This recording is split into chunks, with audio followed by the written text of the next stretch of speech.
Bonjour à tous, je suis très heureux de vous accueillir pour cette conférence autour d'Alexandra David-Néel sur sa carrière de cantatrice. Nous sommes très heureux d'accueillir Samuel Tevos qui a collaboré à l'édition de son livre Le Grand Art sur une carrière de cantatrice.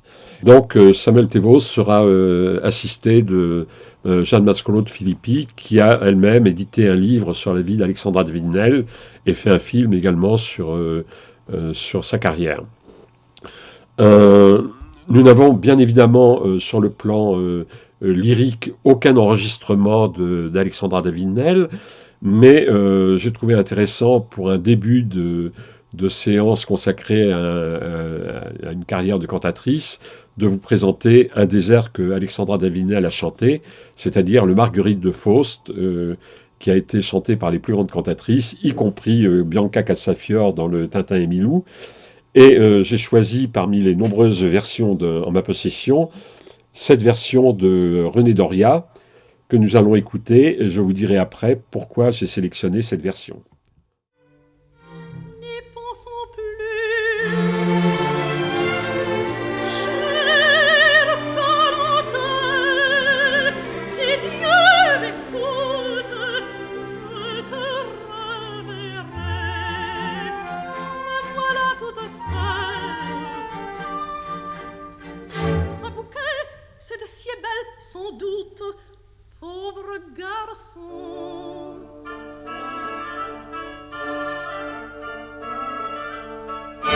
Que vois-je là? D'où ce riche coffret peut-il venir? Je n'ose y toucher.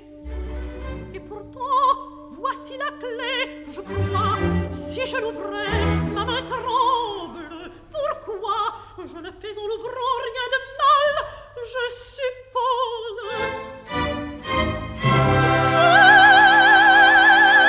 Que de bijoux, est-ce un rêve charmant qui m'éblouit? Ou si je veille, mes yeux n'ont jamais vu de richesse pareille.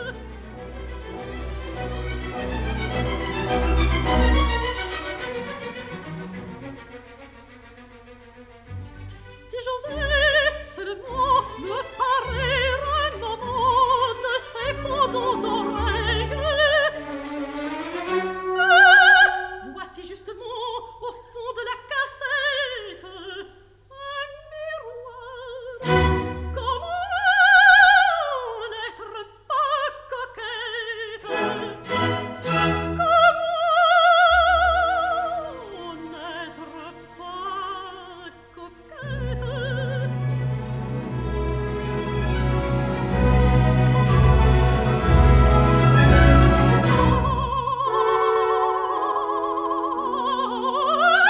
Je ris de me voir si belle dans ce miroir. Je ris de me voir si belle dans ce miroir. Est-ce toi, Marguerite? Est-ce toi? Réponds-moi, réponds-moi. Réponds vite. Non, non, ce n'est plus toi. Non, non, ce n'est plus ton visage. C'est la vie d'Armand. C'est la vie d'Armand. Ce n'est plus toi. Ce n'est plus toi. C'est la vie d'Armand qu'on salue au passage. Oh, s'il était ici, s'il me voyait ainsi, comme une demoiselle, il me trouverait belle. Oh, comme une demoiselle, il me trouverait belle. Comme une demoiselle, il me trouverait belle.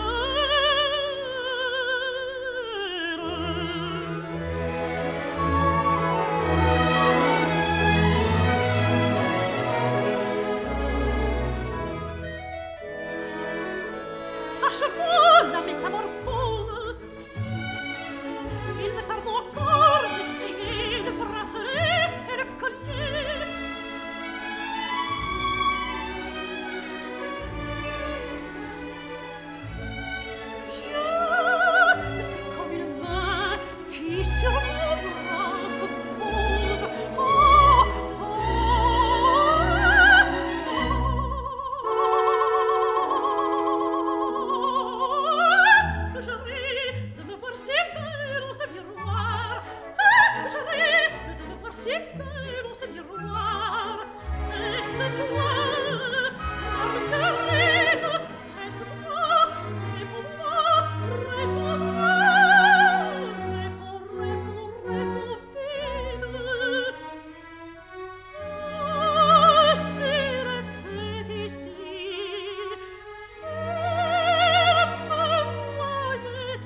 Donc, je vous explique maintenant pourquoi j'ai choisi René Doria comme musique de fond. René Doria a fêté en début d'année ses 100 ans, et ainsi qu'Alexandra Devinel qui a chanté la Marguerite de Faust. Elles ont passé toutes les deux le cap des 100 ans. Donc, il semblerait que chanter Marguerite de Faust est excellent pour la longévité de celle qui le chante. Bon, je laisse maintenant la parole à Samuel Thévaux et puis à Jeanne Mascolo de Filippi pour vous présenter donc la carrière lyrique d'Alexandra Devinel. Merci à François Bagnet pour son invitation et pour cette excellente idée de commencer par un air d'opéra que, effectivement, Alexandra Devinel a elle-même chanté. Et je vais rester sur Faust un petit moment parce que je pense qu'on peut commencer à parler de la carrière lyrique de Devinel en parlant de Faust. Donc, en plus, l'air des bijoux, qui, comme vous l'avez dit, c'est l'air de Bianca Castafiore, c'est un des airs qui est resté les plus connus de cet opéra de Gounod, et un des airs les plus connus de l'opéra du répertoire français tout court, avec Carmen sans doute. Et cet air des bijoux a une fonction pivot dans l'intrigue de l'opéra, puisque, comme vous l'avez entendu, Marguerite découvre la cassette qui a été remise anonymement par Méphisto, et elle se part, et donc c'est une sorte de scène de changement de regard de Marguerite sur elle-même, une scène d'autotransformation qui déclenchera sa relation avec Faust par la suite. Donc c'est un moment important, et c'est un moment, je pense aussi, qui pourrait être mis en parallèle avec l'intrigue du grand art. Ce que je n'avais pas fait pour la postface que j'ai écrite, mais on pourrait le faire. Et d'ailleurs, on a une photo d'Alexandra Devinel assez jeune, mais visiblement en habit de scène, et je me suis demandé si c'était pas l'habit de Marguerite. On n'en a aucune preuve, mais ça pourrait bien l'être. Donc voilà. L'air des bijoux, c'était aussi un air incontournable pour les apprentis, pour les chanteuses qui entraient au conservatoire, qui terminaient leur conservatoire. C'était un air qui était souvent demandé pour les concours durant la seconde moitié du XIXe siècle. Donc un air par lequel on jugeait les chanteuses débutantes, de même que l'air d'Ophélie du Hamlet d'Ambroise Thomas, qui est un compositeur qu'on joue très peu aujourd'hui. Là, une alto de l'Opéra de Bastille me disait que non, elle ne voit aucune chance, parce que Ambroise Thomas a sorti des cartons, mais on ne sait jamais. Hein, qui est un compositeur assez prolifique, et dont Devinel a aussi chanté beaucoup d'opéra. L'opéra de Metz avait monté d'Ambroise Thomas, comment il s'appelle François de Rimini. D'accord. Il y a quelques années. C'est vrai. Ah, oui. Donc il y a quand même bien. De temps en temps. Il était originaire de Metz, c'est pour ça qu'il l'avait fait. D'accord. Célébration de l'héritage. Oui. Et à Digne, donc dans les archives de la maison d'Alexandra Devinel, à Saint-Tenzon, on a toute sa bibliothèque, enfin toutes non, mais en tout cas on a beaucoup de partitions qui lui ont appartenu, comme celle de Faust en particulier. Donc là vous avez la couverture, et j'ai mis quelques pages de l'air des bijoux justement, qui est à noter. Donc c'est assez émouvant de pouvoir voir le travail, des traces du travail qu'elle a fait sur la préparation de cet opéra. Donc là, simplement une notation d'intensité, dolcissimo. Là, on marque le crescendo à faire, des ralentissimo, etc. Il y a aussi des notations qui ont trait au jeu de scène, comme là, au début du duo qu'elle chantera avec Faust plus tard, Laisse-moi contempler ton visage. Donc elle dit comment il faut entrer sur scène, avec quelle émotion est-ce qu'il faut faire passer les choses. Donc c'est assez émouvant de retrouver un petit peu son attention non seulement à l'art du chant, mais aussi à la scène. Elle était artiste lyrique, et donc les deux composantes étaient très importantes, évidemment, pour faire carrière dans ce métier. Et donc dans mon travail sur le grand art, j'ai été amené à retracer la carrière lyrique d'Alexandra Devinel, Je demanderai à Jeanne de nous parler un petit peu de l'état des archives, ou disons en tout cas ce qu'elle a trouvé, elle, quand elle est allée à Digne. Je dirais effectivement, on savait peu de choses sur cette dimension du passé d'Alexandra Davinel, mais en même temps, c'est le début de sa présence publique. Elle se construit une personnalité publique par le biais de la scène, et donc je pense que c'est important d'avoir ça en tête quand on pense à l'Alexandra Davinel qu'on connaît, qui s'est construite sur son voyage au Tibet. Elle avait déjà des expériences qui ont enrichi sa propre manière de se montrer en public, dans l'immédiat, longtemps plus tard, puisque le retour du voyage au Tibet c'était en 1925, alors que là on est dans les années 1890. Donc elle a chanté Faust, mais beaucoup d'autres œuvres du répertoire français de l'époque, Mireille, Les Huguenots, Si j'étais roi, La fille du régiment, Hamlet, Les pêcheurs de perles, Carmen, Lakmé, Manon, et aussi des traductions, Lucie de la mer mort, Rigoletto, Le barbier de Séville, la Traviata, et j'en passe évidemment. Et tout cela on peut le savoir un peu par les archives qui sont à Digne, mais assez peu finalement, hormis la bibliothèque de partition, sa bibliothèque musicale dont je parlais. Mais on peut le savoir par les archives locales, les archives des théâtres ou des villes dans lesquelles elle est passée, et par la presse de l'époque. Et donc je me suis amusé à faire un tableau où j'ai répertorié toutes les coupures de presse que j'ai pu trouver, où l'on parlait d'Alexandra Davinel, qui ne s'appelait pas encore Davinel, comme vous le savez, je reviendrai sur ce sujet-là. Donc c'est une période au fond qu'on peut reconstituer de manière très précise, avec quelques zones d'ombre, mais à partir de 1893, je dirais, jusqu'en 1901, on a une idée très complète, assez complète de sa carrière de chanteuse d'opéra. Donc ça compense un peu une sorte de manque qu'on avait jusqu'à maintenant, ou d'idées reçues qu'on avait sur Alexandra Davinel comme chanteuse d'opéra. Et peut-être tu peux nous dire justement ta rencontre avec Marie-Madeleine Perronnet, qu'est-ce que... Oui, parce que tout ça, c'est un travail absolument passionnant d'évolution. Et c'est vrai que c'est depuis ma rencontre avec toi, avec ton travail précis là-dessus, que vraiment beaucoup de choses sont sorties.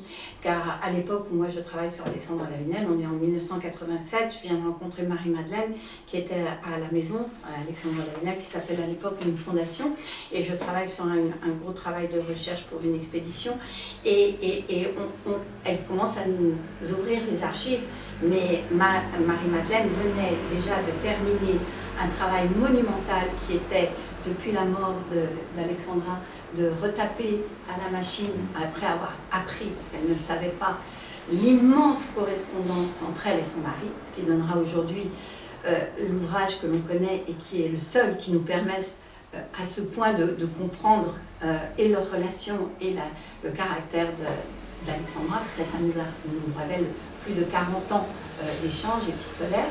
Donc ça c'est très important. Donc elle n'avait pas du tout encore ouvert tout le reste. Elle avait simplement, à l'époque où j'arrive en 87, il y a 2 biographes qui sont passés par là, Jacques Brosse, qui est resté, c'est les 2 livres que j'avais entre les mains à l'époque, et Jacques Brosse est resté assez confidentiel, et il travaille beaucoup sur la quête spirituelle d'Alexandra. Et celui qui va vraiment la faire connaître et qui venait de sortir quelques temps auparavant, c'était Jean Chalon, Le lumineux destin d'Alexandra Davinel. Et là, Marie-Madeleine n'étant pas du tout quelqu'un de formé professionnellement aux archives, avait laissé Jean Chalon, séduite par sa manière de la rencontrer et de la convaincre de lui laisser accès aux archives, avait été un petit peu fouillé un peu partout, et c'est lui qui met en lumière le fait qu'Alexandra a été cantatrice et qui commence à énumérer effectivement ce qu'il trouve des partitions. Mais pour le reste, il a accès à quelques carnets où il commence un petit peu à faire le rapport quand elle annote les représentations qu'elle a données, mais c'est tout, ça ne va pas plus loin. Et c'est vrai que je me souviens à l'époque de Marie-Madeleine nous disant que, et depuis on sait que c'est un petit peu différent, que Alexandra ne voulait pas parler de cette période cantatrice, elle ne voulait vraiment être reconnue que pour son travail de chercheuse, d'écrivaine, d'exploratrice.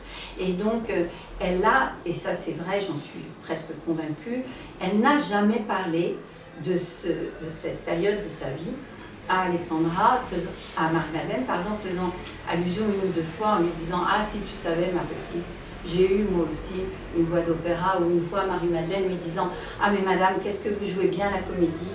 et Alexandra lui disant d'un petit rire entendu « Si tu savais ». Mais elle ne lui a jamais confié cette partie de sa vie. Elle lui racontait tous ses exploits à partir du moment où elle est allée en Inde, et elle a déjà à l'époque 47 ans, mais elle ne parlait pas de cette période. Donc même Jean Chalon l'a énormément minimisé. Et donc Marie-Madeleine dit dans son livre qu'elle a fait sur Médisant avec Alexandra, qu'elle n'a découvert cette carrière d'Alexandra qu'en ouvrant les malles après sa mort et en tombant sur toutes ces tenues qu'on a maintenant dans la maison, dans le musée de théâtre. Et moi, dans les archives que j'ai trouvées, c'est pas tout à fait vrai, ça se mélange aussi entre les souvenirs des deux dames, parce qu'on retrouve des photos de Marie-Madeleine qui, toute jeune femme de 29 ans, 30 ans, qui s'occupe d'Alexandra, est coiffée un jour. Elle doit commencer un petit peu à mettre de l'ordre dans toutes ses malles et tout ça. Et elle est elle-même coiffée de ses accessoires de théâtre et déguisée comme ça. Donc je pense qu'elle commençait à supposer que tout ça avait servi à Alexandra, mais elle ne savait pas. Et ça s'est découvert au fur et à mesure, et surtout depuis le travail évidemment que tu as fait sur le Grand Art. Mais en revanche, elle a effectivement, comme je préparais un film et que je filmais toutes les archives, elle a mis à ma disposition le manuscrit du Grand Art qu'elle avait elle-même lu et qui est donc cet ouvrage sur lequel tu as travaillé. Voilà. Mais c'est vraiment depuis que tu fais ces recherches que maintenant on sait l'importance de cette carrière qui a été véritablement une période très très importante de sa vie. Et comme tu le disais tout à l'heure, quand j'ai fait tous les recoupements que j'ai fait, et moi qui suis de terrain et qui ai vraiment refait les itinéraires d'Alexandra, je suis convaincue maintenant de tout ce travail que l'on a fait, que une des réussites d'Alexandra sur cet exploit qui a été véritablement, après 14 ans de rentrer dans la ville interdite de Lhasa, c'est parce que, entre autres aussi, elle avait ce goût de la mise en scène et qu'elle était capable d'assumer ce rôle qu'elle s'est donné à elle-même de mendiante. Après s'est donné ce rôle de dame lama et tout ça, parce que ça l'habitait complètement, cette passion pour le théâtre. Voilà. Oui, effectivement, je rebondis là-dessus, mais je ne vais pas forcément en reparler après. Quand on lit même Le voyage d'une Parisienne à Lhasa, au fond, elle ne se cache pas vraiment qu'elle a été actrice, elle ne le dit pas explicitement, mais enfin, elle se montre en train de jouer des petites scénettes pour arriver à ses fins. Elle est très attentive à tout ce qui est mise en scène, dans beaucoup de ses descriptions du lamaïsme, dans les rituels en particulier. Le Tcheu, par exemple, c'est une sorte de drame intérieur. Enfin, c'est aussi une manière de concevoir le bouddhisme tibétain qui transparaît dans cette formation qui est celle d'une actrice lyrique. Donc il y aurait beaucoup de choses à dire là-dessus. Ce sont quelques-uns des aspects qui font un petit peu le lien entre ce passé un petit peu enfoui et ce qu'elle est devenue, la manière dont elle s'est construite par la suite. Et en fait, ce qu'on sait, c'est que précisément, elle a suivi 3 années de formation. Au fond, c'est le seul diplôme qu'elle ait reçu au Conservatoire royal de Bruxelles, de 1886 à 1889. Et ça fait partie des archives qui sont à Digne, un petit livret de promotion, si vous voulez, où son nom figure. Le 17 novembre 1889, elle reçoit le premier prix de chant théâtral, en chantant l'air de Mireille de Gounod, qui apparaît lui aussi dans le roman.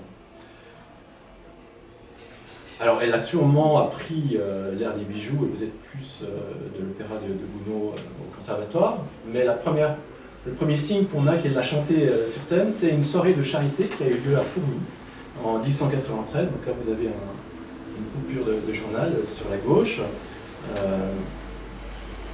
Et donc, c'est une période, donc quand même 4 ans après son premier prix, on ne sait pas très bien ce qu'elle a fait durant ces 4 ans-là.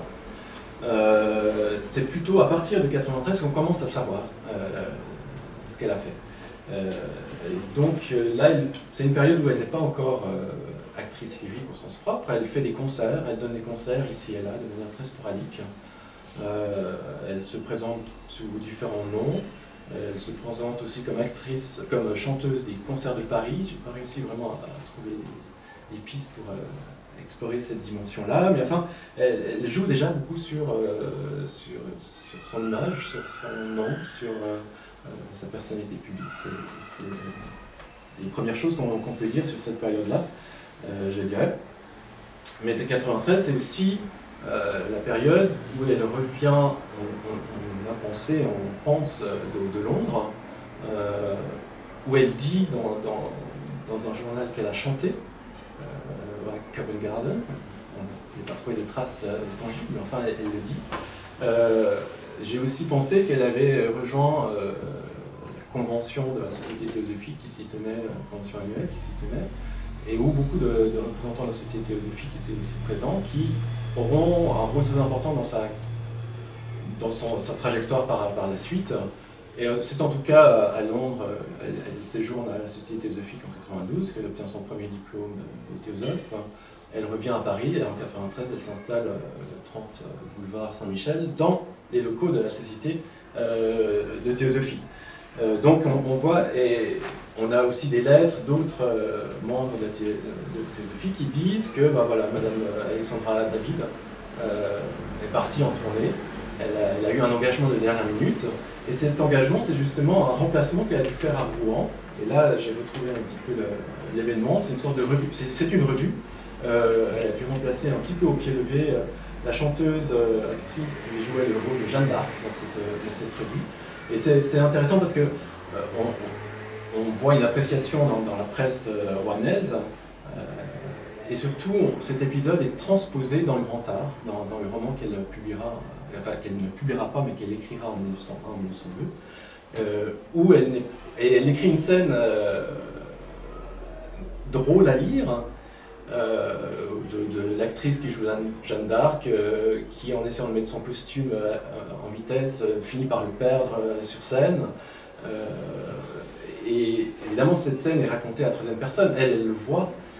Mais en même temps, c'est le rôle qu'elle-même a joué. Est-ce que ça lui est arrivé? Je ne sais pas. Mais enfin, en tout cas, il y a une sorte de jeu de miroir et de distanciation par rapport à sa propre expérience. Et je pense que c'est une anecdote, mais qui est importante pour comprendre sa manière d'écrire, sa manière de rédiger ce premier roman. Hein, c'est le premier roman qu'elle rédige, où il y a des aspects autobiographiques, mais il y a toujours des jeux de miroir qui ne sont pas des reflets directs.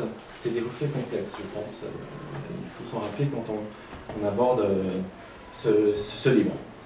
Donc voilà, elle commence véritablement sa carrière lyrique à Anvers en janvier 94, où elle fait où elle fait ses vrais débuts comme actrice lyrique, comme première chanteuse, et où elle commence la saison. C'est les débuts. Et ensuite, elle part dans les colonies, elle part à Haiphong, à Hanoï, en 1895 et 96, avec un monsieur qui s'appelle Jean Houston. Ils prennent tous les deux un nom commun, Jean Myrial, et c'est sous ce nom, ce pseudonyme, que l'un et l'autre vont se faire connaître, elle sur scène et lui comme musicien. Alors peut-être tu veux dire quelques mots sur Jean, vu qu'il va être important pour l'après. Voilà, là aussi c'est un personnage qu'on commence à connaître un petit peu mieux maintenant, depuis que Nicolas, Samuel et moi, on s'est mis ensemble à faire des petites recherches un peu plus approfondies sur toutes ces archives inédites qui sont maintenant de plus en plus à disposition dans la maison. Comme disait Madame tout à l'heure, qui est passée récemment, il y a une profusion d'archives encore inexploitées. et à retrouver. Et donc on essaye comme ça de remettre un peu le puzzle. Déjà, Chalon évoque Jean Hoston, mais très très peu, et Marie-Madeleine à l'époque, qui elle est la secrétaire d'Alexandra et qui a un petit peu aussi... Alexandra est décédée déjà depuis presque 20 ans, mais Marie-Madeleine a, dans sa passion pour... et le fait qu'elle a choisi de consacrer sa vie à cette dame, elle se l'approprie aussi un petit peu et elle donne la version qui lui va aussi d'Alexandra. Et c'est une Alexandra qui ne s'intéresse pas aux hommes, qui les maintient véritablement à distance. Et ce Jean Hoston, qui est vraiment peut-être le premier amour d'Alexandra, est un véritable homme avec qui elle a partagé sa vie. C'est pas seulement un ami comme Marie-Madeleine nous le présentait au départ. C'est un jeune homme qu'elle rencontre. Il a d'ailleurs été diplômé dans le même conservatoire qu'elle. Je ne sais pas si ils ont un an de différence. Est-ce qu'ils ont pu se rencontrer à ce moment-là? Je ne sais pas. Mais en tous les cas, au moment où elle commençait. Donc peut-être pas. Mais en tous les cas, ils se connaissent à travers leur cercle d'amis, entre autres théosophes et anarchistes.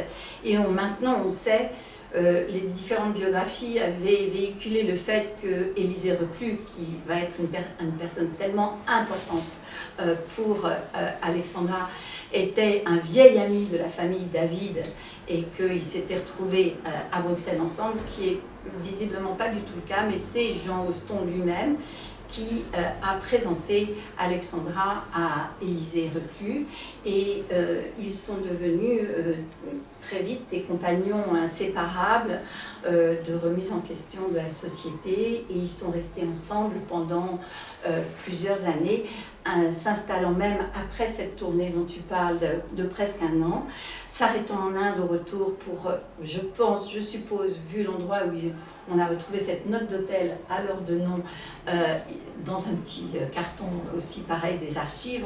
On sait maintenant qu'ils se sont arrêtés, et c'est à mon avis pour retrouver un événement autour de la société théosophique. Donc ils sont vraiment très liés, et ils se sont installés après à Paris ensemble sous ce nom.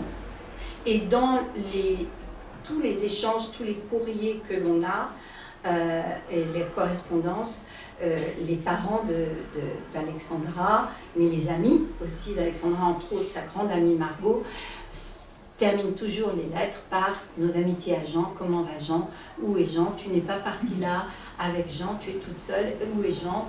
Et on voit que Jean est véritablement le compagnon d'Alexandra. C'est un personnage très important et qui comptera toute sa vie. Je ne sais pas si je le dis maintenant, mais voilà, toute la vie entière. On a retrouvé maintenant dans les petits carnets, il y avait un petit symbole, un petit graphème qui était dans ses agendas, qui est resté longtemps incompréhensible. Et bien c'était l'anniversaire, c'était les 2 lettres entrecroisées de J.H. de Jean Hoston. Et j'ai retrouvé, moi, je me souviens, 2-3 lettres quand j'ai fait ce livre, cette biographie, où sur la fin de sa vie, elle se rappelle qu'en 36, en 37, en 39, quand elle est en Chine pendant la Deuxième Guerre mondiale, elle rêve très souvent de Jean Hoston, et elle se demande où il est. Elle sait qu'il est en poste en Chine, et elle le cherche. Elle lui fait envoyer tous ses livres. À chaque fois qu'un ouvrage sort, il est le premier sur la liste des personnes à qui elle demande à plomb d'envoyer son livre. Donc c'est une véritable histoire. Oui, effectivement, dans un entretien très tardif, elle parle de son amant. Et dans une lettre de 1906, donc 2 ans après son mariage avec Flunel, elle parle de Jean Hoston comme de son premier mari. Alors on pense qu'ils n'ont pas été mariés officiellement, ils étaient plutôt en union libre, oui, conformément à leur surtout que idéaux anarchistes. Surtout que, voilà, ouais, Nicolas nous en parlera demain, mais surtout que, en plus, on a appris après que Jean lui-même, en 1890, c'est-à-dire avant peut-être de connaître Alexandra, était marié, et que donc, quand en 1895, on trouve des lettres, on essaye de comprendre pourquoi, et quand ils partent en tournée tous les deux, il y a une lettre d'Élisée Reclus, qui est une lettre très énigmatique qu'il envoie à Alexandra, qu'il n'a pas pu voir avant son départ, où il essaye de la consoler de ce malheur, parce qu'elle dit qu'elle est elle vit désespérément un chagrin d'amour et on ne sait pas de quoi elle parle. Et moi, j'ai supposé, parce qu'ils se connaissent tous très bien, mais j'ai supposé que peut-être à ce moment-là, même si elle part en tournée avec Jean Rostand, elle a appris qu'il était marié et qu'il avait une fille. La vie avec cette femme, c'est l'époque où beaucoup vivent en union libre, où voilà, on est déjà dans une époque où on essaie de s'émanciper de toute façon, et c'est possible qu'elle ait appris ça et qu'elle en ait été un peu bouleversée, mais elle partait en tournée avec lui et ils essayent de lui dire « vous reviendrez heureuse », hein, tu te rappelles de cette lettre, elle est étonnante, et donc il y a vraiment, quand ils vont revenir, ils vont habiter. Bon, il est surveillé par la police parce qu'il a des activités anarchistes, donc il change de nom, il change d'adresse, et voilà. Et le père d'Alexandra écrit plusieurs fois, je ne sais pas, je cherche Alexandra, je ne sais pas sous quel nom écrire à Jean, rue Nicolo. C'est-à-dire qu'il s'appelle Rostand, il s'appelle Myrial, et donc il veut lui parler, il ne sait pas comment rédiger l'enveloppe. Voilà. C'est un personnage important dans la vie d'Alexandra. Donc oui, là on voit bien qu'il y a des indices qui surgissent, et c'est parfois très difficile de les décoder, de les interpréter, parce qu'il nous manque beaucoup d'éléments. Donc on fait des hypothèses qui des fois se vérifient, des fois ça tombe à l'eau, mais enfin c'est comme ça qu'avance la recherche sur le passé d'Alexandra Davinel. Et donc effectivement elle part avec Jean Rostand, Myrial en Indochine, comme on disait à l'époque. Donc elle chante une Faust où elle est acclamée. Je crois que les recensions de ses prestations scéniques les plus élogieuses sont celles de l'Indochine. Bon, il faut retracer aussi les conditions dans lesquelles l'opéra se pratiquait en Indochine dans les années 95. C'était la seconde saison d'opéra en Indochine. Donc c'était encore quelque chose qui devait attirer en tout cas les colons et les émoustiller passablement, au sens propre comme au figuré d'ailleurs, de manière parfois un peu triste, mais le grand art en parle, c'est pour ça que je me permets d'en parler aussi. Les études sur les troupes itinérantes à l'époque en parlent aussi beaucoup, donc c'est aussi une réalité dont on peut parler, dont il faut parler, qu'il faut prendre en compte quand on imagine la vie d'une actrice qui part, elle, avec son compagnon. Donc je pense que ça va aussi sauvegarder quelque part. Elle dit même qu'elle va chercher un appartement dans les lettres à son père, donc elle cherche quand même à se tenir un peu à l'écart de la vie d'une petite actrice qui est soumise à tous les aléas du voyage. Faust, et donc c'était quand même une chanteuse un peu particulière, parce que comme je l'ai dit, elle était philosophe, mais elle était aussi étudiante à l'école pratique des hautes études, et à l'école des langues orientales.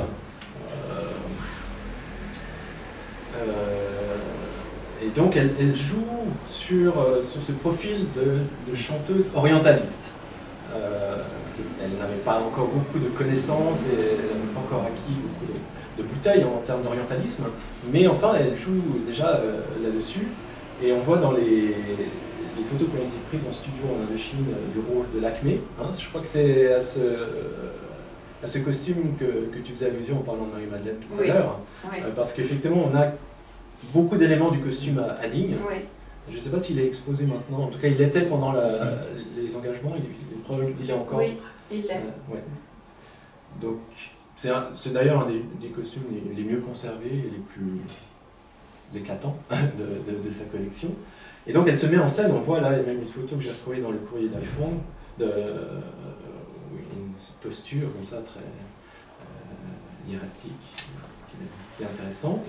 Et elle a écrit un petit texte pour se présenter, les grands acteurs de la troupe se présentaient, et elle joue justement sur cette sorte de prestige d'être l'élève des grands maîtres de l'orientalisme parisien, parallèlement à sa carrière de chanteuse. Et d'ailleurs, même dans la presse, à son retour, on décrit son passage par l'Inde, même par les frontières du Tibet. Là, peut-être c'est un peu audacieux, on ne pense pas qu'elle soit allée, peut-être qu'elle est allée dans l'Inde du Nord. Elle aurait vu le Kanchenjunga, par exemple. Elle le dit dans ses articles sur le Tibet un peu plus tard. Mais en tout cas, même dans la presse, on transmet cette image d'une chanteuse orientaliste. Donc on voit quand même, toute proportion gardée, qu'elle se construit déjà une personnalité publique très, très, très marquée. Elle revient en France avec l'espoir d'entrer à l'Opéra de Paris, avec le soutien de Massenet, avec qui elle est en correspondance, et d'autres personnalités très importantes dans le monde des spectacles à l'époque. Le soutien de son père aussi, qui connaît un peu le monde, mais ça ne se fera pas. Et donc, au retour d'Indochine, c'est un petit peu la douche froide pour elle, parce qu'elle doit faire des tournées en province. Elle commence à Besançon, en 1896.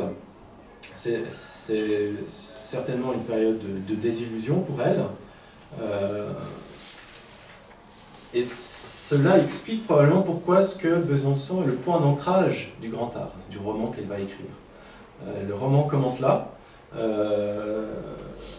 et on a droit au paysage que contemple la jeune actrice.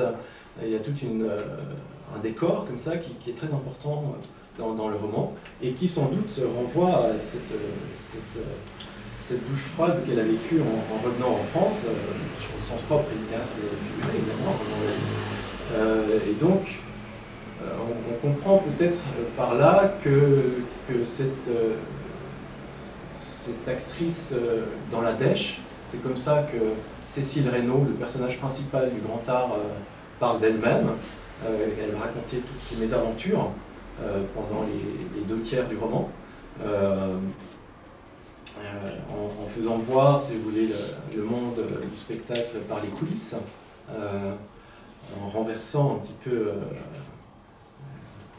la vision qu'on a de la scène, jusqu'au dernier tiers du roman, où on voit une sorte de métamorphose. C'est pour ça que je pensais à Marguerite tout à l'heure, où Cécile Reynaud devient Rosario Grant, et elle est propulsée sur les scènes de l'Opéra de Paris, ce dont elle est Alexandra Davinel en 1996, et elle devient une actrice à la renommée internationale, riche, etc. Donc c'est une sorte de pied de nez, comme ça, une sorte de revanche romanesque sur la vie, sans doute, mais aussi un jeu littéraire. Je vais en parler un petit peu plus en détail par la suite, qui joue sur le registre de la féerie, qui était aussi un genre à la fois littéraire et théâtral à l'époque, très populaire.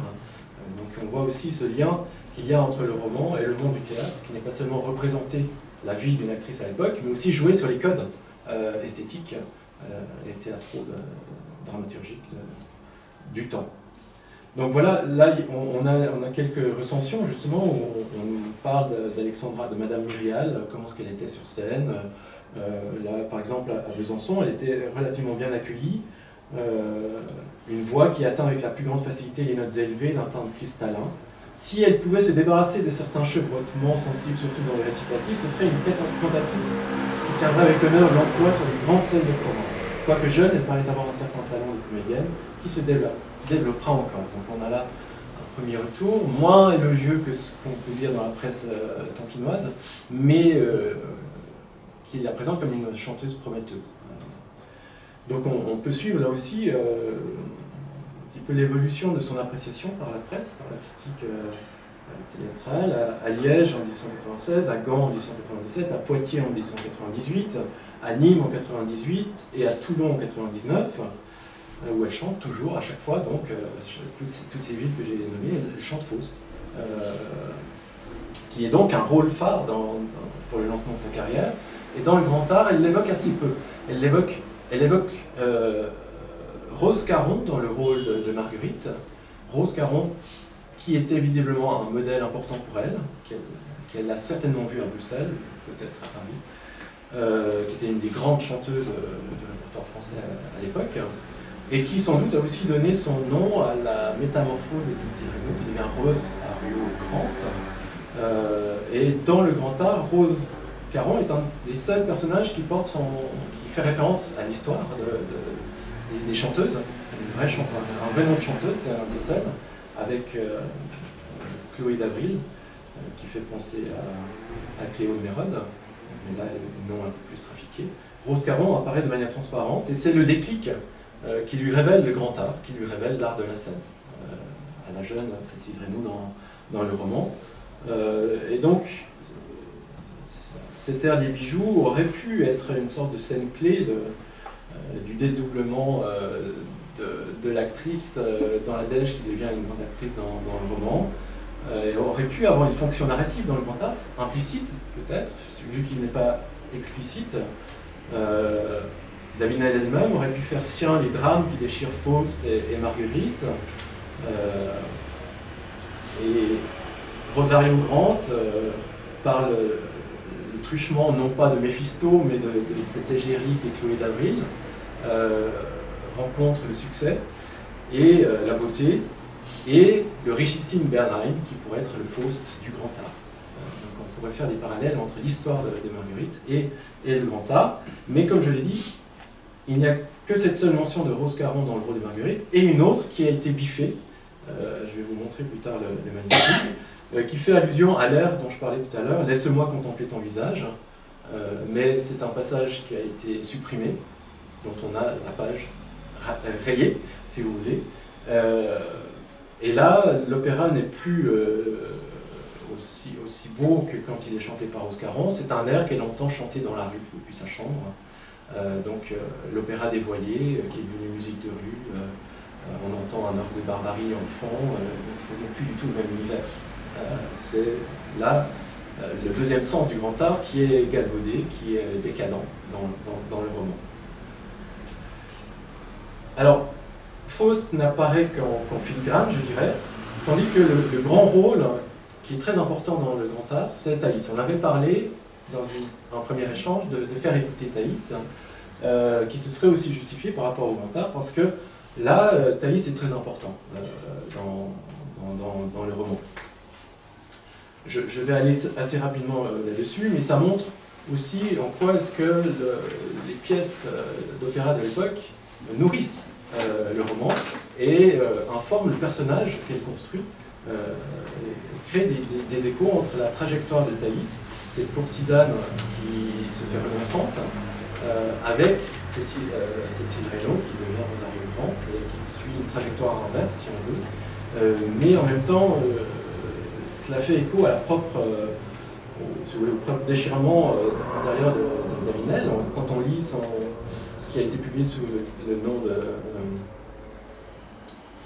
Langue de sagesse, c'est son carnet de jeunesse où elle note tous ses états intérieurs, ses conflits intérieurs. Et il y a cette tension, on voit très clairement, entre une vie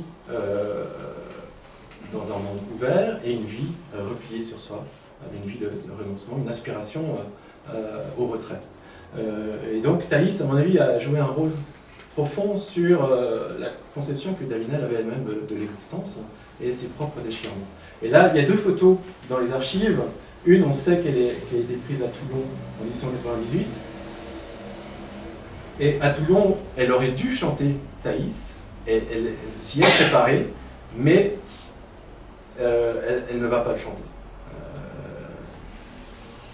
Pour plusieurs raisons, sur lesquelles je ne m'étendrai pas, alors qu'évidemment, dans le roman, elle le chante. Hein. Donc là, il y a aussi une sorte de revanche, un principe de revanche, si vous voulez, dans le roman, entre l'œuvre et la vie.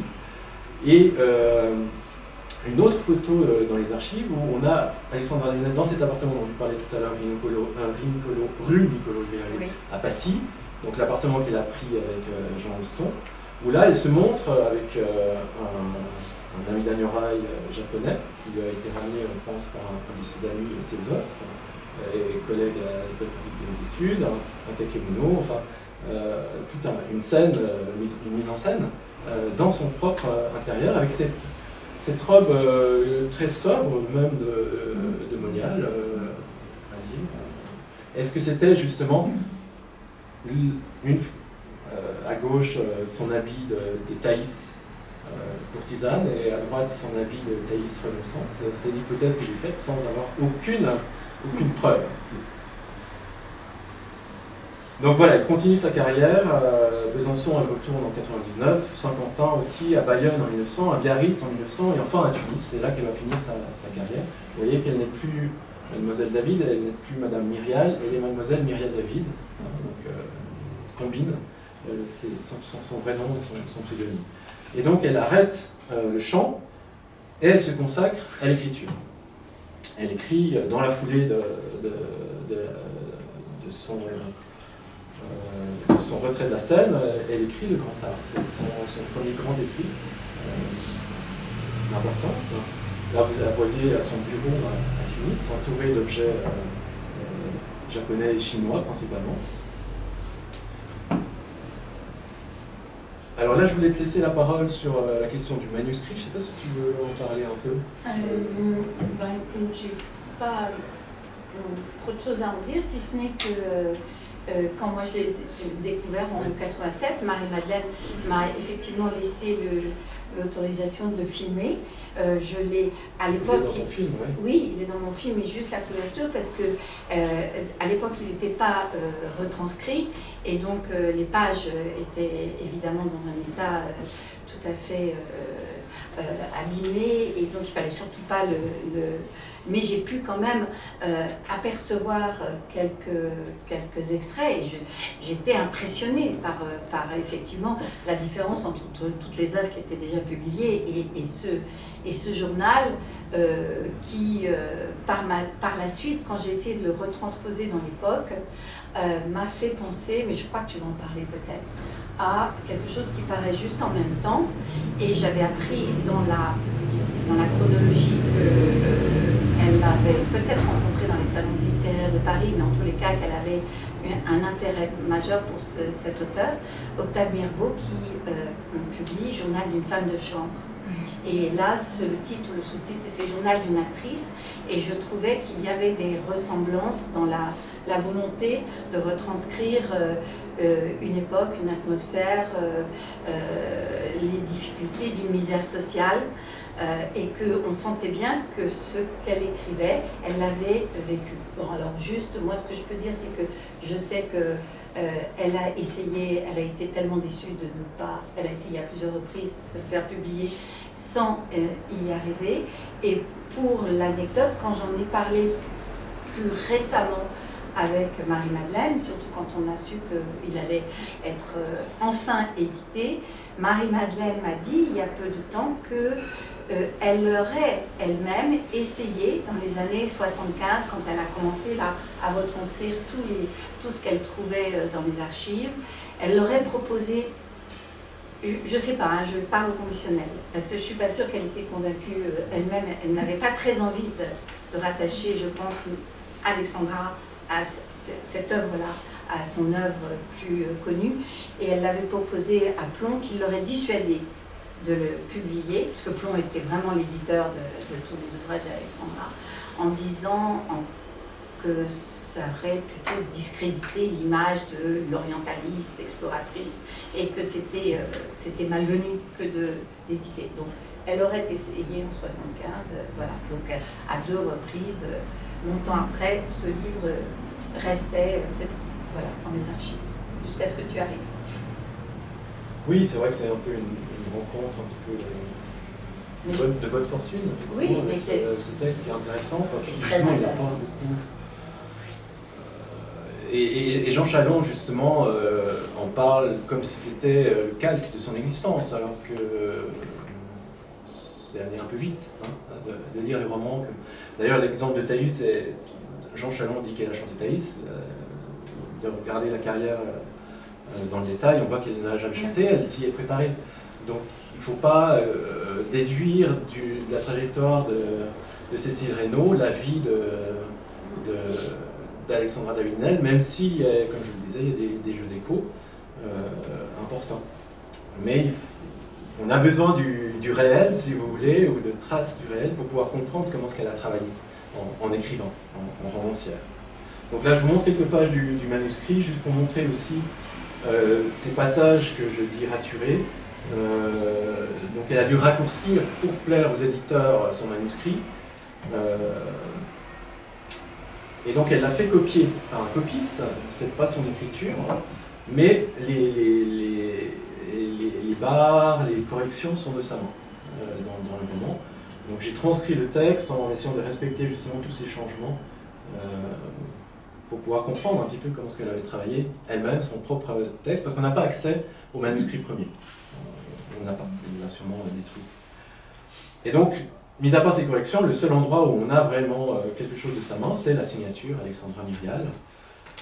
Donc elle signe Myrial, qui était son nom de scène principal à cette époque-là. Donc l'actrice cède le pas à l'écrivain, mais sans rupture de continuité, si vous voulez, de manière assez fluide, tout en ayant en tête qu'elle joue toujours sur les pseudonymes. Elle garde Myrial tout en se mariant à Philippe Nel.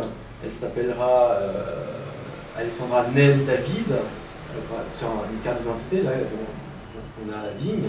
Et c'est très tard finalement qu'elle va utiliser de manière systématique le nom de David Nel, en l'appondant avec un trait d'union et en élisant le E accent aigu qui est sur le nom originel de son mari. Donc elle se construit un nom d'auteur là aussi en choisissant de s'appeler Alexandra David-Nel par ses publications et dans la presse. Et petite question subsidiaire, est-ce que tu as avancé sur, est-ce qu'on sait pourquoi Myrial? Alors j'ai aucune idée, non. Non. Toutes les la supposition que Chalon avait faite, que c'était inspiré de Victor Hugo, des c'est ça? Misérables, Ouais. de Myrial. C'est assez faible, on ne voit pas très bien pourquoi, hein, t'es d'accord? En fait, le pourquoi, mais c'est rétrospectif, c'est que le personnage de Monseigneur Myriel dans Les Misérables se trouve à Digne, Oui. dans le roman. Ah. Et en fait, rétrospectivement, je pense, on dit « Ah ouais, mais Myriel, et on refait un truc comme ça. Mais je pense que c'est bien après, quoi. Alors qu'elle-même ne connaissait pas Digne avant Oui. 1928. Hein. Non. Donc, Ça se passe. pas l'explication. Ouais. donc voilà, et je reprends sur l'idée justement du rapport entre autobiographie et fiction. Donc c'est un peu l'idée que j'ai essayé de développer dans la postface. Donc si ça vous intéresse, vous trouverez d'autres éléments sur cet aspect-là. Et j'avais particulièrement apprécié le fait que le graphiste qui a été choisi pour la couverture chez le Tripode ait précisément joué sur l'ambivalence de cette ambivalence d'identité entre l'auteur et le personnage. Et il a choisi de représenter le personnage de dos avec un chignon que portait Alexandra David-Nel, que portent encore les jeunes parisiennes aujourd'hui. Mais on ne peut pas voir son visage. Et c'est surtout, on devine ce regard porté vers ce décor de forêt, qui est l'emplacement du roman au début, quand ça commence, qui fait allusion à une formule récurrente dans le roman, le sentier désenchanté des recommencements, qui suscite chez le personnage une pensée de révolte envers la misère humaine. Donc on a là l'essence, si vous voulez, vraiment, si on doit parler d'autobiographie, c'est sur cette identité entre la révolte du personnage et la révolte de l'auteur, plus que sur les événements véritablement qui ont été trafiqués, si vous voulez, mais c'est tous les droits d'un écrivain, d'un romancier, de le faire. Et donc, il est parti sur cette idée de manière totalement spontanée. Moi, j'avais suggéré qu'on utilise la couverture de Thaïs, qu'on la travaille, et je pense que c'est beaucoup mieux comme ça. C'est toujours bien de travailler avec d'autres, parce que on ne reste pas enlisé dans ses propres conceptions. Et effectivement, comme tu le disais, le journal d'une femme de chambre de Mirbeau est essentiel pour comprendre l'écriture du roman. Elle avait beaucoup d'admiration pour Mirbeau. Elle avait lu le journal d'une femme de chambre dans la version qui était parue dans la Revue Blanche, un an avant que ça paraisse en volume chez Charpentier. Et les ressemblances se marquent dans certains noms de personnages. Et donc là, ils ne sont pas tirés de la vraie vie, mais ils sont tirés d'un roman qui est celui de Mirbeau. Si vous lisez la première phrase du journal d'une femme de chambre, les premiers mots du grand art, c'est un pastiche de l'incipit de Mirbeau. Évidemment, la vie de Célestine a inspiré complètement cette idée de montrer la scène par les coulisses, la vie par les coulisses, évidemment. Et même quand on compare la version parue en revue de Mirbeau est la version parue en livre. Elle a été légèrement remaniée entre-temps, pour des raisons stylistiques principalement. Et dans la version en revue, Mirbeau exagère avec les points d'exclamation, les points de suspension, il y a des exagérations stylistiques qui se retrouvent dans le grand art. Donc on peut penser là aussi qu'elle s'est inspirée du style aussi de Mirbeau pour écrire le grand art. Des fois, on me dit bon, c'est bizarre d'écrire un roman en s'inspirant d'autres. Je suis historien de la littérature, ça se voit partout, donc c'est pas bizarre, c'est comme ça qu'on écrit en général, il n'y a pas d'œuvre ex nihilo. Et en plus, Alexandra Davinel en faisait une sorte de profession de foi parce qu'elle avait ce goût du pastiche, toute son œuvre jusqu'à la fin fait écho à beaucoup de choses. C'est une sorte de bois de musique comme ça qui résonne. Donc là encore, la musicienne, je pense, est à l'œuvre. Et à son mari, elle dit dans une lettre les idées sont nôtres par adoption. Et donc, c'est sa manière de concevoir la création, de concevoir l'existence, qui explique donc ce jeu en littéraire, on dirait intertextuel, entre des textes qu'elle a lus et qui sont injectés dans son propre roman. C'est aussi une période, j'ai dit qu'elle passait à l'écriture, mais elle n'écrit pas que des romans, elle écrit plein de choses différentes. Elle signe, sur ses cartes d'identité, elle marque femme de lettres souvent. Donc elle a été femme de lettres avant d'être exploratrice. Elle est écrivain avant d'être voyageuse. Et elle publie dans beaucoup de revues orientalistes de l'époque, sur de nombreux sujets, sur le yoga, sur les croyances en Indochine, sur le Japon, sur la Chine, sur le Tibet, sans y avoir été. Mais parallèlement aussi, elle écrit sur le féminisme dans la presse, elle écrit dans la Fronde, ce journal entièrement géré par les femmes. Donc elle travaille beaucoup, je dirais, elle écrit beaucoup, et dans toutes les directions. C'est une personnalité à facettes multiples, très riche, et il faut pouvoir avoir un aperçu un petit peu de toutes ces facettes pour comprendre qui elle est, je crois, et comment est-ce qu'elle se perçoit elle-même. Je pense que cette multiplicité du moi et de l'écrivain, ça reflète aussi sa conception du moi propre. Il n'y a pas de moi propre, justement, pour elle. Et ça fait écho, précisément, et je vais finir pour le grand art là-dessus, à la trajectoire de Cécile Reynaud, qui devient Rosario Grant. Il n'y a pas d'identité essentielle pour elle, il n'y a que des constructions de soi. Et pourquoi? Est-ce que c'est un jeu gratuit? Ce n'est pas un jeu gratuit, pour elle, c'est la voie de la libération. Se construire soi-même, c'est se libérer des contraintes.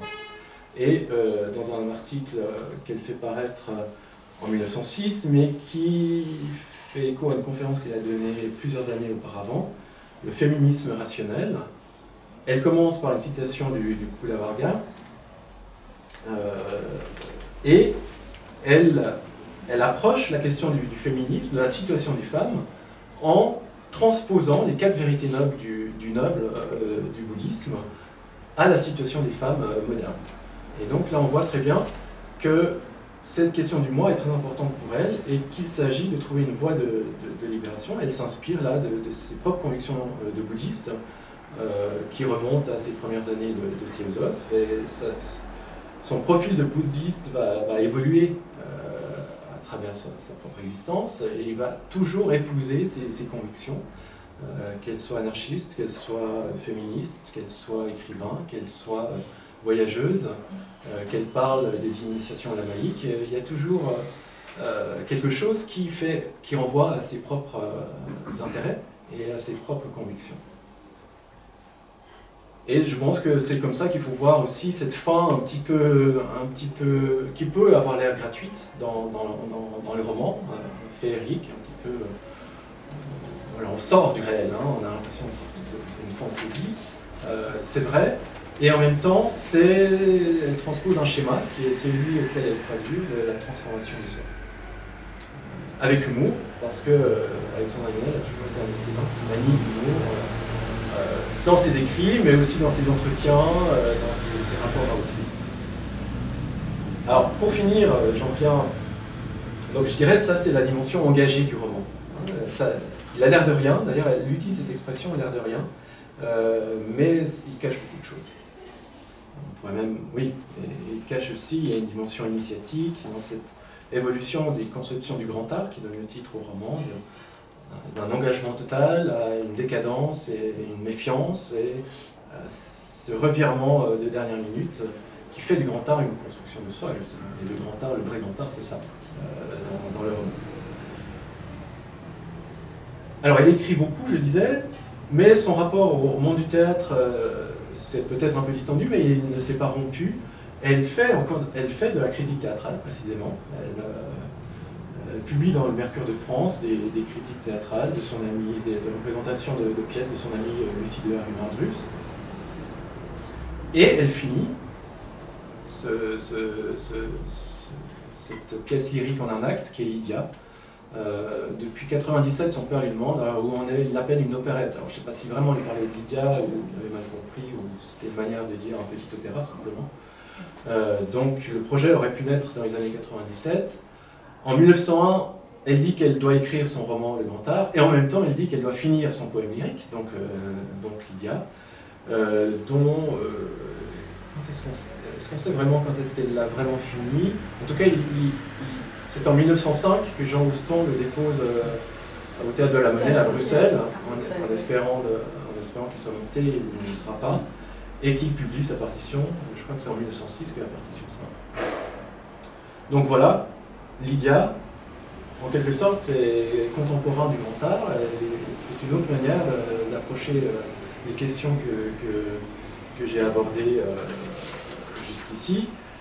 Je ne sais pas si peut-être ça peut valoir la peine de parler de l'intrigue de Lydia.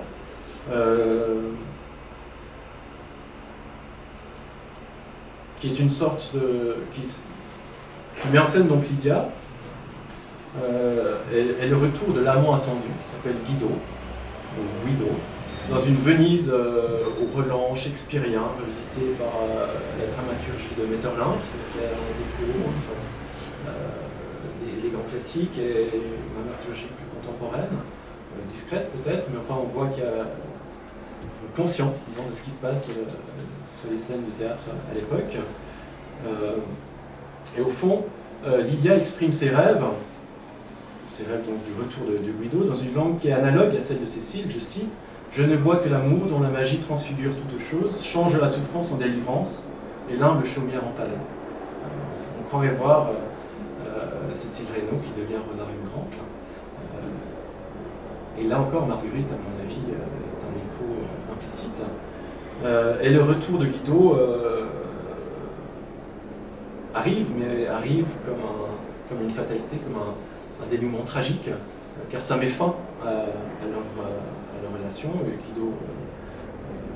Guido, le guide, évidemment, la signification est transparente, qu'elle dit tel un dieu dans la pièce,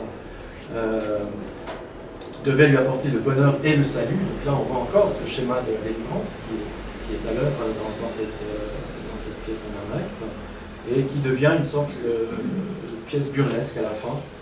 Mon amour est mort, en mon cœur abusé, la joie régnait ce matin, la joie, l'espérance est censée, et Guido est venu, un Guido inconnu. Donc voilà, je vous laisse avec ces quelques extraits de Lydia qui ne sont pas chantés parce que je ne le pourrais pas, et d'autres l'ont fait. Donc ce sera le temps de leur laisser la parole. Mais peut-être que justement, Jeanne, avant cela, tu pourrais nous parler encore de Jean Houston, si tu as d'autres choses à dire ou bien ajouter. Non. Enfin, Si, de point de vue musical, on peut dire quel était la notation. L'inventeur, le créateur d'un système de notation qu'il a essayé de diffuser à grande peine et qui n'a pas eu beaucoup de succès. Alors que ça a été présenté, on avait trouvé un article où on présentait cette nouvelle écriture et cette nouvelle forme de notation comme révolutionnaire et qu'elle allait changer la lecture et la musique. Oui, et finalement, ça n'a pas eu du tout de succès escompté. On sait aussi que juste... Les habitudes ne sont peut-être pas faciles à changer pour les musiciens. Voilà. Je ne suis pas musicien. Et ensuite, on sait que... Oui, il y avait un esprit révolutionnaire. Sur la notation musicale autonome, vous voyez qu'il y a des grands noms qui apparaissent. Claude Debussy, Louis Laloy, des grands noms du monde de la musique de l'époque. pourquoi est-ce qu'ils sont là, qu'est-ce qu'ils ont vraiment dit. Il y a quelques citations, donc il a dû remettre son idée à ces personnes qui lui ont dit quelque chose de gentil, je pense. Hein. Mais effectivement, ça n'a pas eu un retentissement. Et même, vous voyez ici un extrait de sa notation nouvelle dans le Mercure musical. Et je ne sais pas à qui appartenait cet exemplaire. Il vient des archives de la Société de la musique. Et le lecteur a écrit là où Auston dit la notation diatonique ayant accompli son évolution historique et statique fait partie du passé comme la notation alphabétique de l'usage dans l'Antiquité et au Moyen-Âge. En marge, tu peux reprendre niaiserie. Tu peux reprendre parce que nous on ne peut pas lire. Tu peux reprendre On n'a pas entendu parce qu'il y avait. On n'a pas entendu du bruit. Si tu peux reprendre la citation. Pardon. La notation diatonique, ainsi que le principe tonal dont elle est l'expression graphique, ayant accompli son évolution historique et esthétique, fait partie du passé comme la notation alphabétique en usage dans l'Antiquité et au Moyen-Âge. Et donc le lecteur écrit en marge « niaiserie ». Donc évidemment, il y a un esprit révolutionnaire un petit peu provocateur chez Jean Auston, En tout cas, qui prend ou qui prend en tout pas. cas, c'est de la musique audacieuse pour les années 90. Alors oui, C'est de la musique déjà qui regarde beaucoup le XXe siècle. Hein. oui, c'est vrai. Oui, oui. Donc ça, ce sera intéressant d'avoir l'avis de musiciens. Moi, j'ai entendu une version synthétique, synthétisée de Lydia, je crois aussi, ou Patricia. oui. Oui, Donc il y a Patricia. des passages assez classiques, et ça m'a semblé et des passages très surprenants en tout cas. Mais c'est pas du Debussy, c'est pas du Schoenberg, c'est non, autre chose. ça va. Donc voilà. En tous les cas, pour finir avec Jean, ce qu'on pouvait aussi dire, c'est que donc après le mariage d'Alexandra avec Philippe, ils restent en contact. Oui. Jean et Philippe vont même se rencontrer. Il y a aussi des lettres de Philippe qui dit « Mes amitiés à Jean quand elle voyage ». Et donc, ils continuent à être en contact. Jean Auston commence à divorce avec cette femme avec laquelle il était marié longtemps auparavant.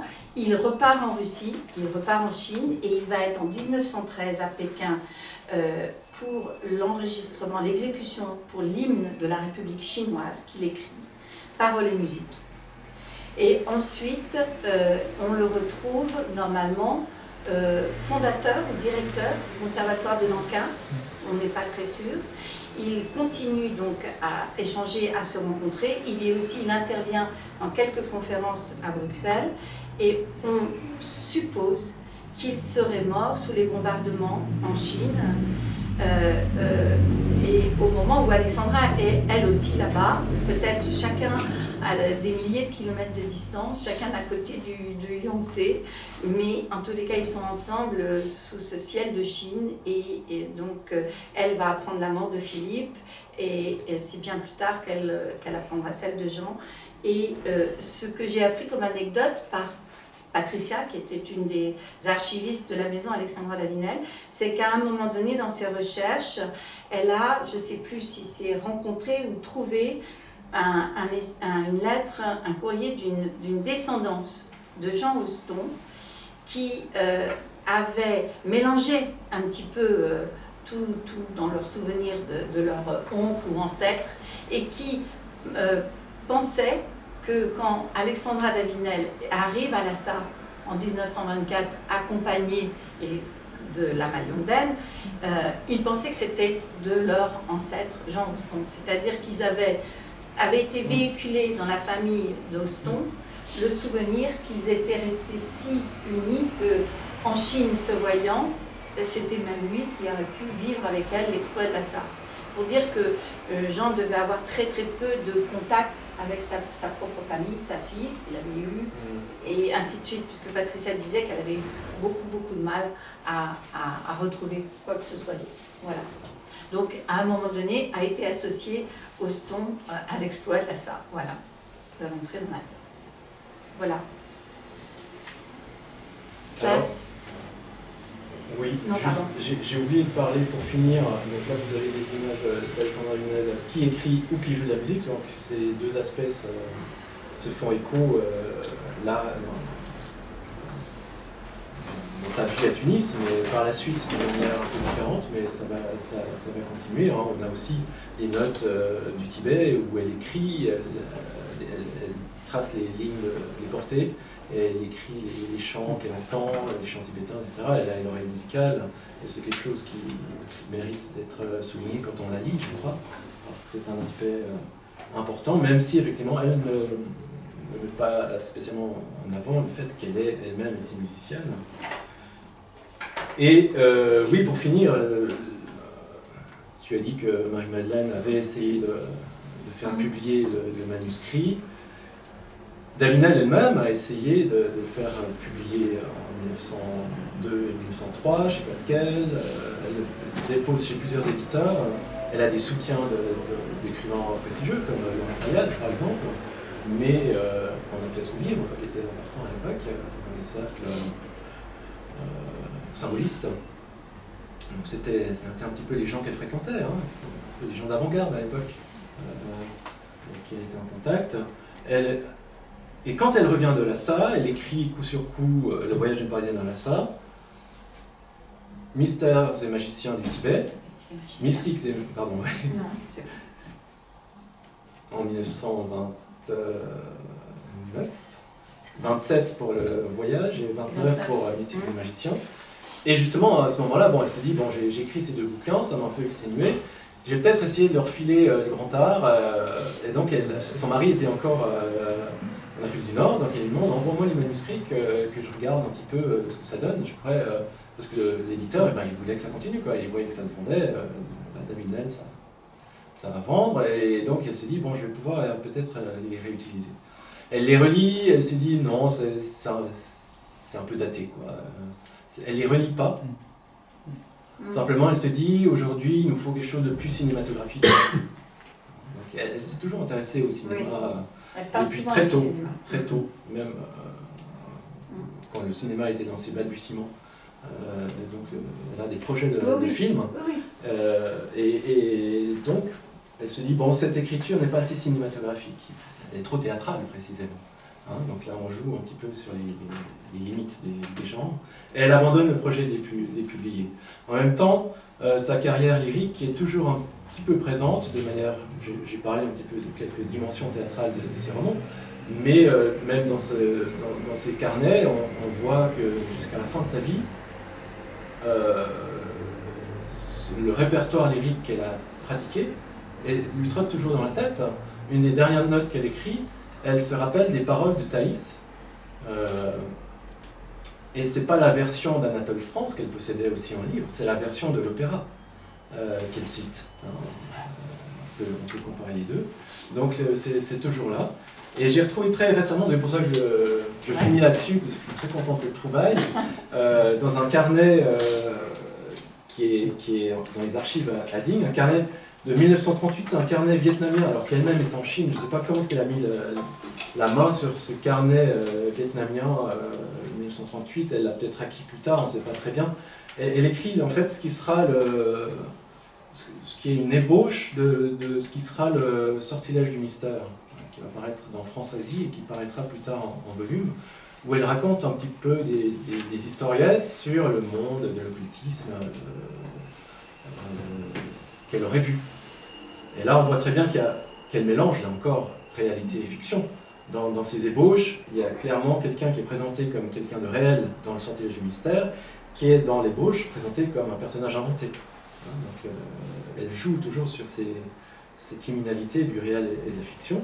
Et un des épisodes, elle se dit, il faudrait que je réutilise Cécile Reynaud, dont la recherche de vérité se ferait non pas sur la scène, dans le monde du spectacle, dans la célébrité et la beauté, mais dans le monde de l'astral, du côté des cercles ésotériques. Donc je trouvais assez amusant que en 1938, ou un peu plus tard, et en tout cas avant la publication du Sortilège du mystère, Cécile Reynaud est encore là, comme un modèle littéraire pour écrire d'autres histoires. Et je pense que ça trahit bien le rapport qu'Alexandra Davinel a eu avec ses personnages. Elle a écrit des romans tibétains, avec l'aide de Yongden. Parfois, c'est elle qui traduit les textes que Yongden donne. Et dans ses récits de voyage, il y a des personnages elle parle de personnages comme des Méphistophélès. Elle joue avec ces références-là sans arrêt. Et je pense qu'elle-même se multiplie dans ses personnages à satiété. Voilà, je crois que là, il est temps vraiment de laisser la place à Lydia. Et donc, je sais pas, est-ce que vous voulez poser des questions maintenant? On écoute les extraits. Oui, pour les extraits, oui. Vous venez. Ok. Peut-être qu'il vient Vous nous allez sur présenter. scène ou vous Frédéric venez après Jean et Non, ça Frédéric. serait bien si Frédéric et Jean venaient juste nous donner une petite présentation de comment ils ont procédé avant qu'on le lance. Hein? Je trouve aussi. Ouais.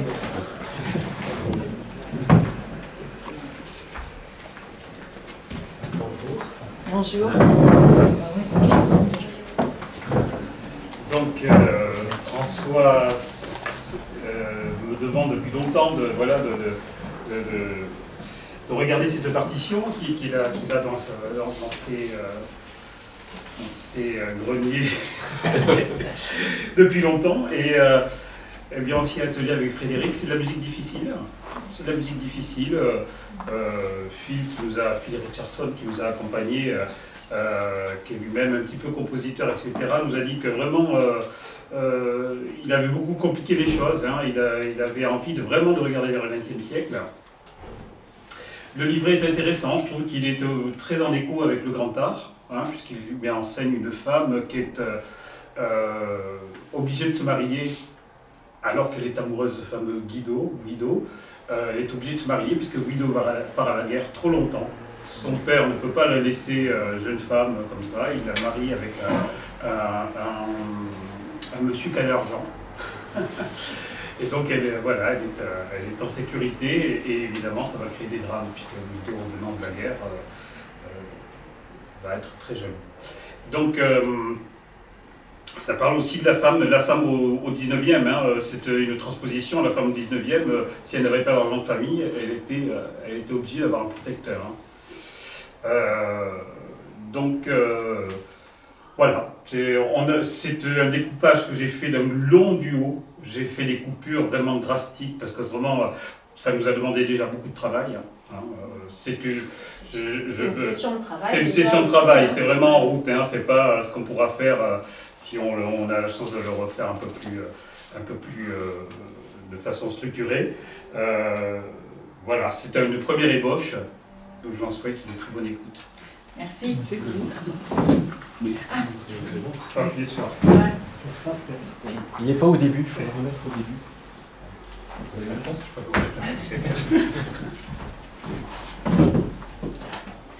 Alors, ceci dit, Frédéric et Jean travaillent pour préparer un spectacle autour de ça, en intercalant des textes d'Alexandra dans le spectacle. Mais ça, c'est en projet pour l'instant.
à vous, ma chère.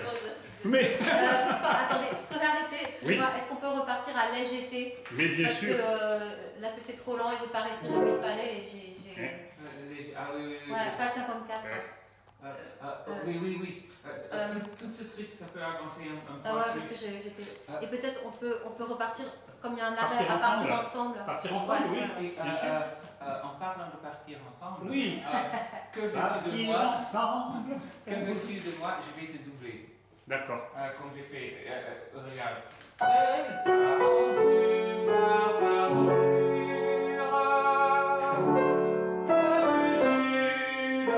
Oui, je me suis fait une fixette dessus, donc je sentais variablement faux. Non, mais je pense que ça va t'aider. Je vais peut-être même faire.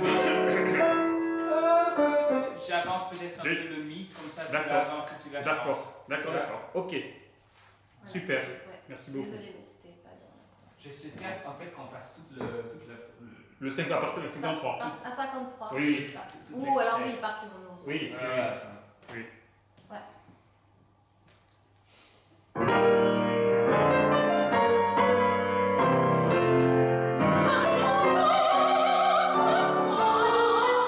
Désolé, foutu le mauvais accord. Ok. Désolé. Alors, rebelote.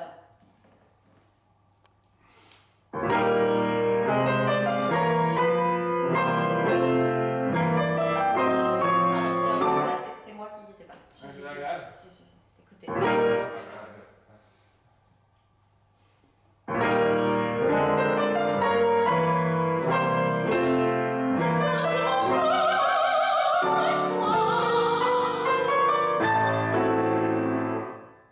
Partir ensemble.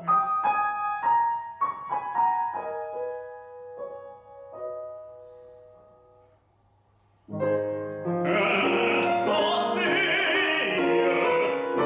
n'es-tu pas la femme à son lit?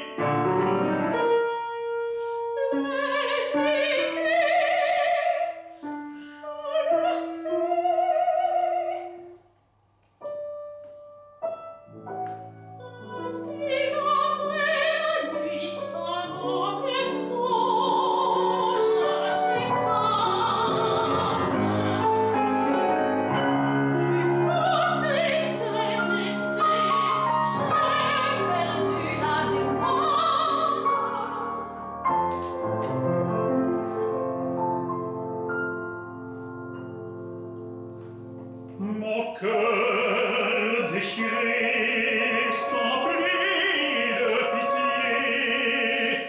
Non, tu n'es pas coupable, le sort impitoyable, seul à enduire par agir. Que veux-tu de moi?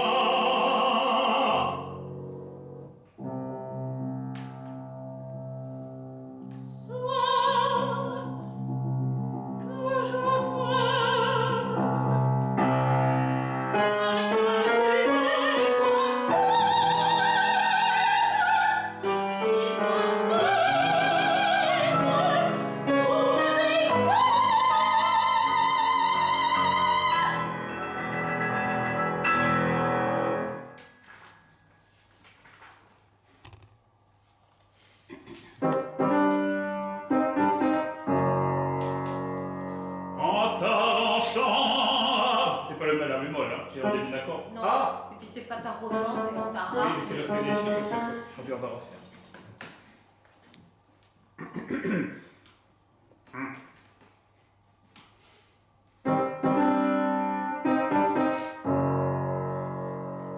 En t'arrachant à ma tendresse, à sol dit ma ravie plus que la vie.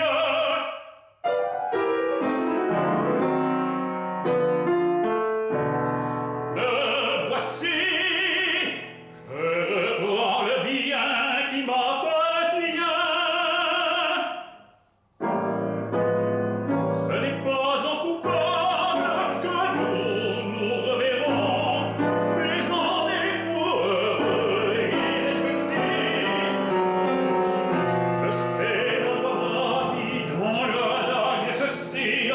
frappe, jamais en vain.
C'est pas le ré dièse, c'est pas le fa dièse.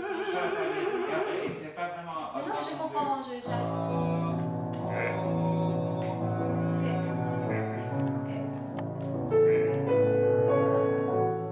C'est décidé avant tout ça. Donc on peut le reprendre là, de toute façon, c'est ça? Moi, ça ne me gênerait pas de faire tu veux tirer un sol. Oui, d'accord. Oui. Et comme ça, je l'entends direct. Par contre, tu avais les bonnes notes, hein? Ah, T'avais les une bonnes fois. notes. C'est bien. En si dièse, Ouais. et je vais commencer. Mimi. Mimi. Ouais.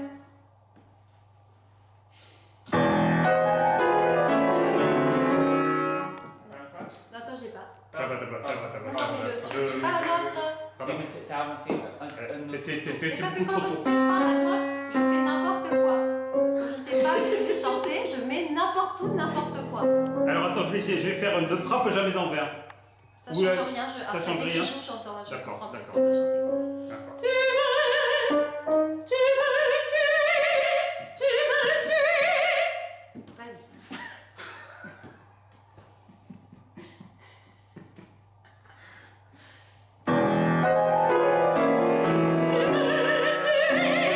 Le défendre.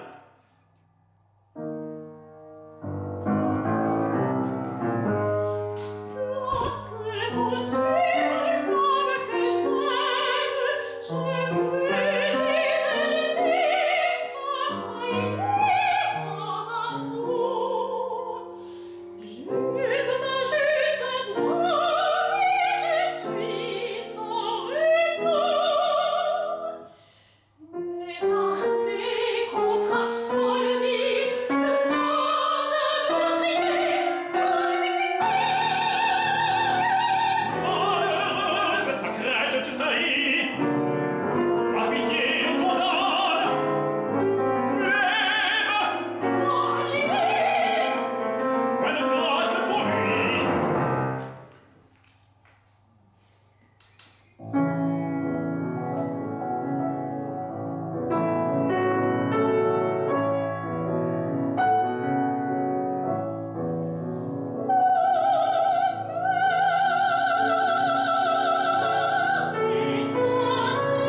j'aimais n'eût pas douté de moi. Le cuivre que j'aimais n'est pas un assassin. Malédiction, c'est ruiné. Malédiction, c'est en toi. À l'instant, il expire.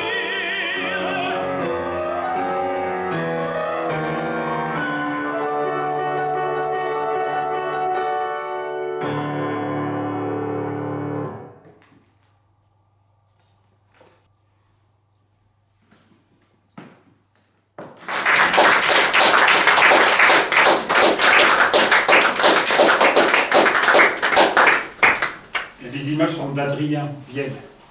Pardon? Les images sont d'Adrien. Oui, oui, absolument, oui. Merci Adrien.